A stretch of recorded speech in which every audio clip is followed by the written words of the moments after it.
নমস্কার, জয় নিতাই, জয় গৌর। আমার পিতামাতার চরণে সহস্রকোটি প্রণাম দিলাম।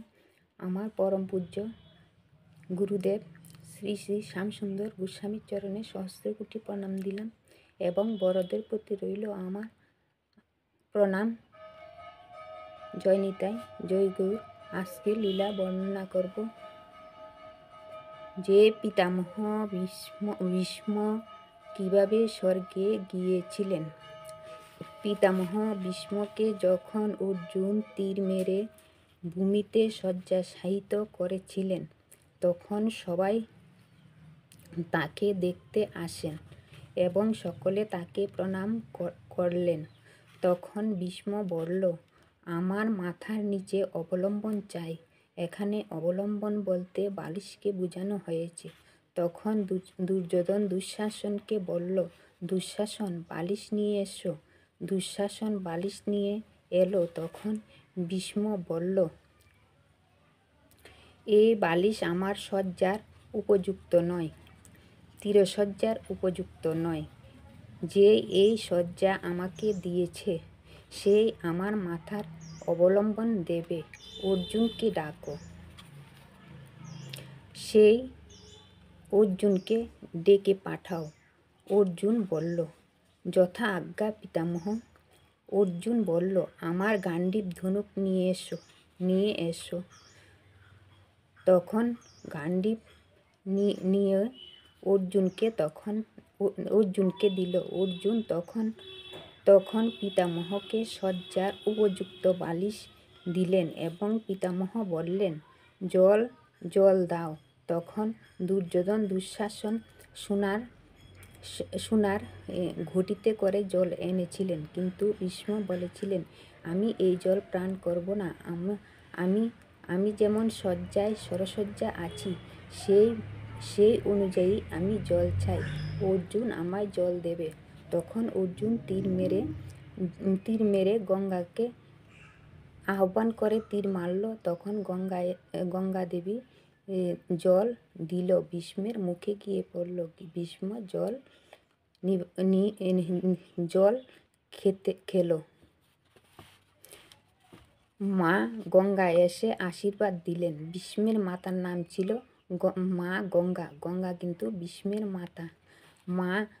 মা গঙ্গা এসে আশীর্বাদ দিলেন পুত্রকে। সবাই আজ মহাত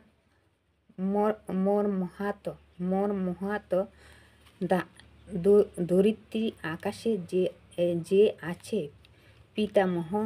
পিতামহ মা গঙ্গাকে প্রণাম দিলেন। কৃষ্ণ বললেন, এখন আমরা এখানে পিতামহের কে একলা ছেড়ে দেওয়া উচিত।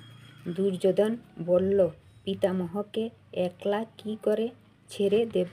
তিনি তো আমাদের পিতামহ। ভীষ্ম তো বলে উঠল, আমি তো পাণ্ডবদেরও পিতামাতা। আমাকে একলা ছেড়ে দাও। জীবন ভর আমি তোমার পিতার কাছে কিংবা তোমার কাছে কিছুই চাইনি। ভীষ্ম বললেন, আজ চাইছি, আমি একা থাকতে চাই। সকলে বলল, যথা আজ্ঞা, কিন্তু আমরা সকলেই তোমাকে দেখতে আসব। তখন সবাই বলল, আমরা সকলে তোমাকে দেখতে আসব। পিতামহ শ্রীকৃষ্ণকে বলল, আপনি ছাড়া আমার অসহায়তা কে বুঝতে পারবে? হে গিরিধারী। শ্রীকৃষ্ণ বলল, তবে কি আমার বুঝে নেওয়াটা পর্যাপ্ত নয়? গঙ্গাপুত্র, আপনি সত্য ও নিষ্ঠা প্রতি ভীষ্ম হয়ে সর্বদাই জীবিত থাকবেন। প্রত্যেক যুগে মানুষ আপনাকে প্রণাম করতে থাকবে। এই বলে শ্রীকৃষ্ণ পিতামহর কাছ থেকে চলে গেলেন। মানে পিতামহকে এই কথা বলে চলে গেলেন। মা গঙ্গা বলল, পুত্র এখন চলো। পিতামহ বলল, এখন কি করে যাব মাতা? আমি তো পিতাশ্রীর কাছে কথা দিয়েছিলাম, যতক্ষণ না হস্তিনাপুরকে সুরক্ষিত দেখব প্রাণ ত্যাগ করব না। মা গঙ্গা বলল, কি পুত্র, এই যন্ত্রণা? পিতামহ সুরক্ষিত হয়ে যায় তবে আমি বুঝব আমার এই জীবন সফল হয়েছে। আর কুরুক্ষেত্রে তীরে এই শয্যার উপর শুয়ে থাকা আর কুরুক্ষেত্রের তীরে এই শয্যার উপর পড়ে থাকা পিতামহ ছাড়তে আর শান্তি নেই। এমন শয্যা তো আজ পর্যন্ত কোনো যুদ্ধাই পাই নেই। তখন তা হয়তো আর কখনো হয়তো পরেও না কারো এমন মহাপুরুষের বারবার জন্ম হবে না। এমন মহাপুরুষের বারবার জন্ম হবে না। হে ভারতবর্ষ, তুমি ধন্য। তোমার সুপুত্রের মধ্যে ভীষ্মের মধ্যে সুপুত্র ভীষ্মকে বোঝানো হচ্ছে। ভীষ্মের মধ্যে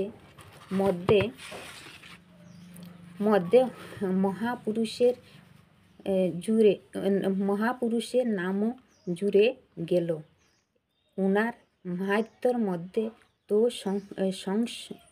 স্বয়ং মহাশব্দও ছোট দেখতে লাগে। আমিও উনাকে স্পর্শ করে ধন্য হয়ে গেছি। এইগুলি তার এতগুলি তীর 9 পদক, সম্মান পদক। এইগুলি হলো সম্মান পদক। আর তার নিঃশ্বাস প্রশ্বাস প্রতিটা বিন্দু বিধাতার উপর থেকে নিয়ে দেওয়া সম্মান পত্র। যদি কোনো ব্যক্তি এমন একটা নিঃশ্বাসও নিয়ে নেয় তবে অমর হয়ে যাবে। 29শে পৌষ, মকর সংক্রান্তির দিন। পিতামহ 58 দিন শয্যার উপর ছিল। 29শে পৌষ পিতামহ ভীষ্ম দেহত্যাগ করলেন ইচ্ছাকৃতভাবে।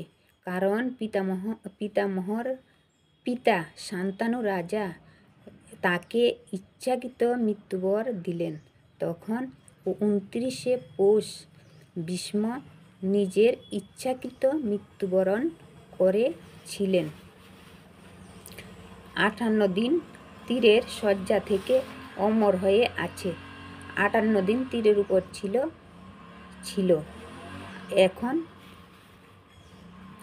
এখন পৌষ সংক্রান্তির উত্তরায়ণ শুরু হয়ে গেল। 29শে পৌষ থেকে উত্তরায়ণ শুরু হয়ে গেল। এখন দেবতারা 6 মাস জাগরণ থাকবে অর্থাৎ স্বর্গের দরজা খোলা হলো এবং উত্তরায়ণ থেকে দেবতারা 6 মাস পর্যন্ত জেগে থাকব এবং ভীষ্ম স্বর্গে গেলেন। জয় নিতাই, জয় গৌর, নমস্কার। ভুল হলে ক্ষমা করে দিবেন।